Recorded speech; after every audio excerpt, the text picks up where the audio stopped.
ಪಟ್ಟಣ ತಾಲೂಕಿನ ದಾಂಡಿಗನಹಳ್ಳಿ ಹೋಬಳಿಯ ಗಣಿ ಅಗ್ರಹಾರ ಗ್ರಾಮದಲ್ಲಿ ಪ್ರತಿಭಾ ಕಾರಂಜಿಯನ್ನು ಪಡವನಹಳ್ಳಿ ಕ್ಲಸ್ಟರ್ ವತಿಯಿಂದ ಏರ್ಪಡಿಸಲಾಗಿತ್ತು.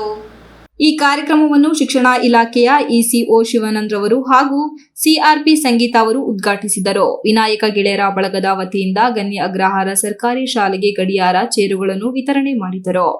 ಗಣಿ ಅಗ್ರಹಾರ ಗ್ರಾಮದ ಅಂಗನವಾಡಿ ಕೇಂದ್ರಕ್ಕೆ ಚೇರ್, ತಟ್ಟೆ, ಲೋಟಗಳನ್ನು ಉಚಿತವಾಗಿ ನೀಡಿದರು.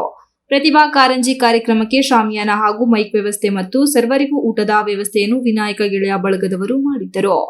ಇದೇ ಸಂದರ್ಭದಲ್ಲಿ ಗ್ರಾಮ ಪಂಚಾಯಿತಿ ಅಧ್ಯಕ್ಷರಾದ ಭಾರತಿ ಮಲ್ಲೇಶ್, ಗ್ರಾಮ ಪಂಚಾಯಿತಿ ಮಾಜಿ ಅಧ್ಯಕ್ಷರು ಹಾಗೂ ಹಾಲಿ ಸದಸ್ಯರಾದ ರಮ್ಯ ನಾಗಶೆಟ್ಟಿ, ಕುಂಬೇನಹಳ್ಳಿ ಗ್ರಾಮ ಪಂಚಾಯಿತಿ ಸದಸ್ಯರು ಹಾಗೂ ಅಗ್ರಹಾರ ಗ್ರಾಮದ ಸದಸ್ಯರಾದ ಮೀನಾಕ್ಷಿ ಯೋಗೇಶ್, ಕಾಚೇನಹಳ್ಳಿ ಪ್ರಾಥಮಿಕ ಕೃಷಿ ಪತ್ತಿನ ಸಹಕಾರ ಸಂಘದ ಅಧ್ಯಕ್ಷರಾದ ಎಎಂ ಪ್ರಕಾಶ್, ಕಾಚೇನಹಳ್ಳಿ ಸೊಸೈಟಿ ನಿರ್ದೇಶಕರುಗಳಾದ ಜಗದೀಶ್, ಗುತ್ತಿಗೆದಾರರಾದ ಬಾಬು, ಚನ್ನರಾಯಪಟ್ಟಣ ತಾಲೂಕು ಪ್ರಾಥಮಿಕ ಶಾಲಾ ಶಿಕ್ಷಕರ ಸಂಘದ ಮಾಜಿ ಅಧ್ಯಕ್ಷರು ಹಾಗೂ ಹಾಲಿ ನಿರ್ದೇಶಕರಾದ ಸೋಮನಾಥ್, ಗಣಿ ಅಗ್ರಹಾರ ಸರ್ಕಾರಿ ಶಾಲೆಯ ಮುಖ್ಯ ಶಿಕ್ಷಕರಾದ ಸಿದ್ದರಾಜು, ಸಹಶಿಕ್ಷಕಿ ಲಕ್ಷ್ಮಿ, ಅಗ್ರಹಾರ ಗ್ರಾಮದ ವಿನಾಯಕ ಗೆಳೆಯರ ಬಳಗದ ಸದಸ್ಯರಾದ ಭರತ್, ಮಂಜೇಗೌಡ, ಸತೀಶ್, ವಿನಯ್, ಶರತ್, ಚೇತನ್, ಗಿರೀಶ್, ಸಂದೀಪ್, ಮಂಜುನಾಥ್, ಮೋಹನ್, ಕುಮಾರ್, ಅಭಿ ಸೇರಿದಂತೆ ಇತರರು ಹಾಜರಿದ್ದರು. Manjunath I K, TV46 news Kannada, Channarayapatna.